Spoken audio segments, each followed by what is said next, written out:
Ms Legalista here. Welcome to the video. Thank you for joining. We are back to talk about Amazon. Look, Amazon is being sued by the Federal Trade Commission. The Federal Trade Commission has said, hey, you signed up people without their knowledge to your Amazon Prime program, and then you made it really difficult for them to leave using deceptive and dark practices. I want to talk specifically about this whole deceptive trying to leave piece.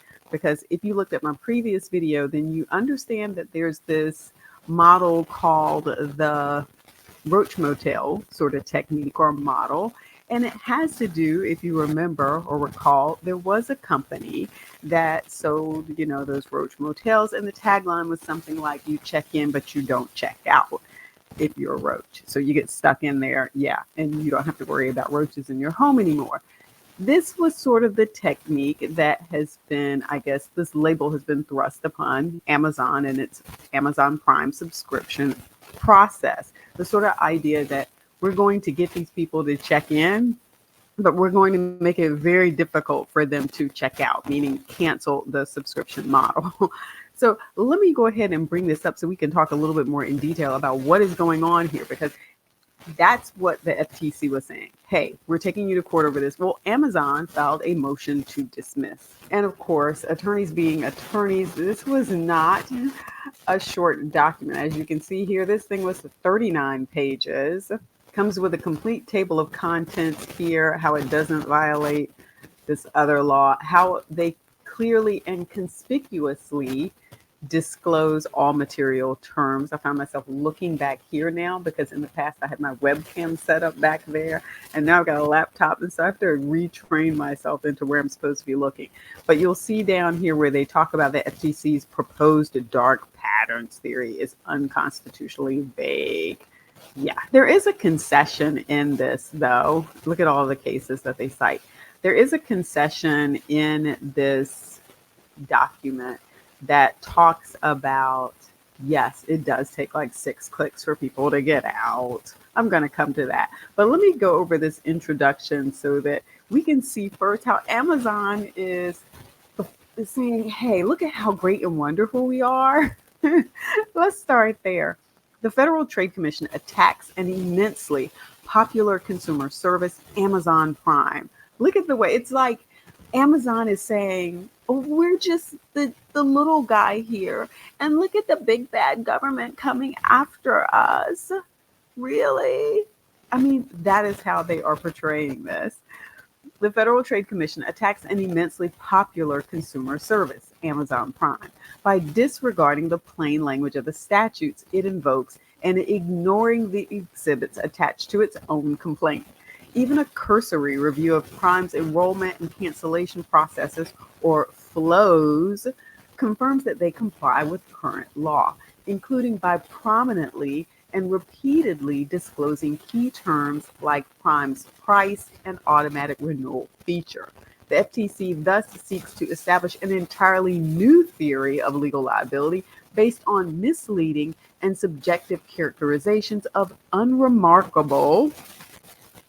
I'm going to get to that because I'm going to show you that. They're just like, so everybody does this. This is nothing different, nothing new, nothing out of the ordinary. There's nothing extraordinary or remarkable about this. That's where they're going with this.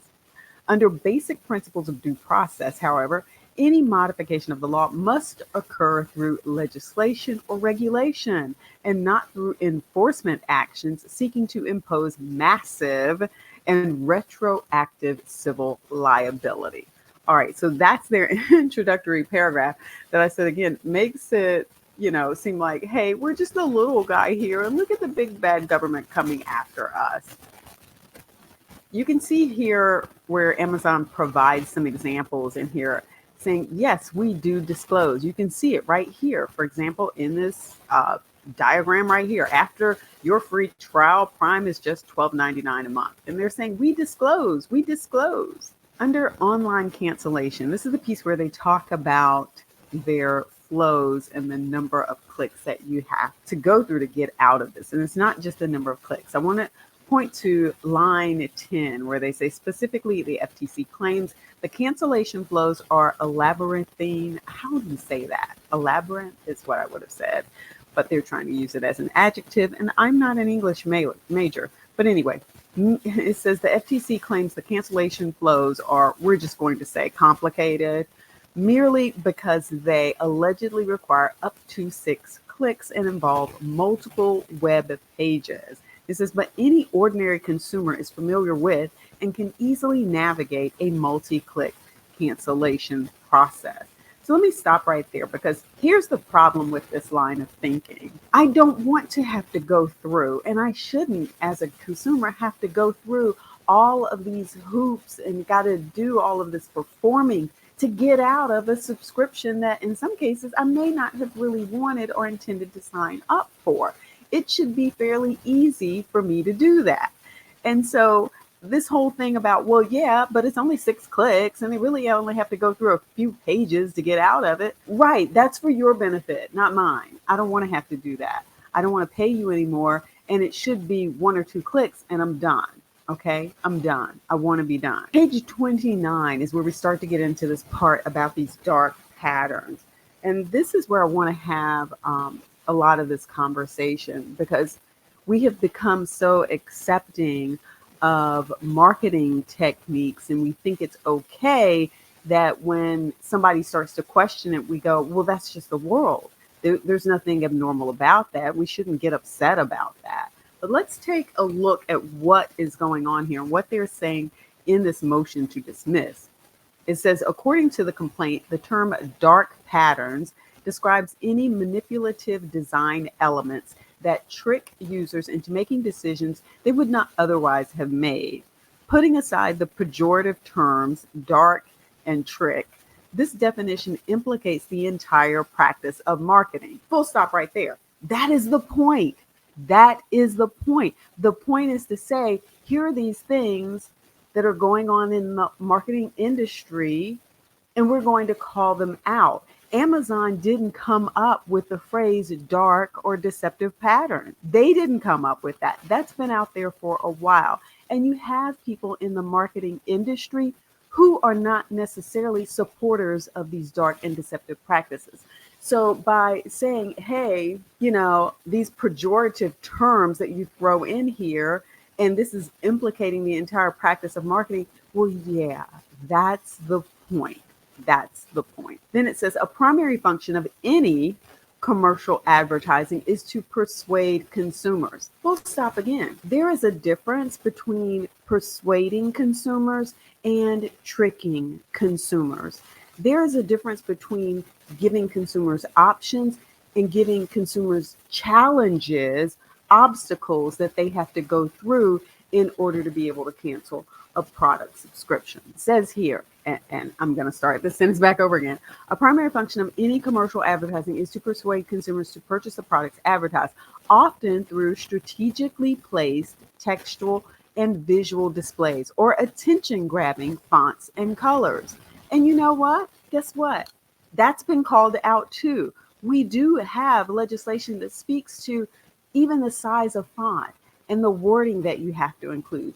And that if you're putting in certain disclaimers, sometimes that font can't be a size 2 or a size 4, that you have to be very upfront and forward with the information that you're supposed to be providing. So the FTC has come down on that practice before. There's a difference in being attention-grabbing font and then having a little tiny font where people can't really see it. So this is not new that the FTC is calling the industry out on some of these practices. But this motion to dismiss tries to make it sound like, oh, they're doing something wholly new now. This is just not acceptable. No, it is acceptable. Then it says, the same could be true of campaigning with slogans, picketing with signs, public health initiatives, and a host of other activities. And this is true. A lot of this should be subject to, let's make sure that we're not doing these things in a manner that looks misleading. The FTC has always said that. That is nothing new. We're not going to misrepresent the facts. You're going to disclose when there is a relationship between the parties. Nothing new, guys. Nothing new under the sun here. I see you trying to shoot your shot, but yeah, this is not making it with me. It says, indeed, it is unclear how the FTC could ever draw a discernible line between supposedly unlawful dark patterns and permissible run-of-the-mill advertisements. Well, guess what? They do it all the time. So there's a whole lot more to this, but I think you get my point here. This is the motion to dismiss. And guess what? The judge ruled, no, you're going to have to go to court on this one. You're going to have to go to trial. You're going to have to, whatever, show up and defend these allegations that have been made against Amazon. So I hope that brings you up to speed on what's going on with this case. Look, this is not expected to even go to trial, I think, until like next year or something like that. So I can imagine that there's going to be a whole lot of back and forth. I've got some other documents that we're going to be taking a look at. I'm still going to be digging into some of these documents too, because there's a lot of paperwork here. And as you can believe, there's a lot of money at stake and a lot at stake for the industry at large in terms of how they do market products and their ability to upsell and to come back and say, hey, before you check out, before you leave, we've got this other product over here. Or are you sure you want to cancel? Are those truly obstacles? Are those challenges that are against the law? Or is that just good business sense to provide options for people who may want to leave and say, oh, well, that wasn't the right thing for you? Well, we may have something better.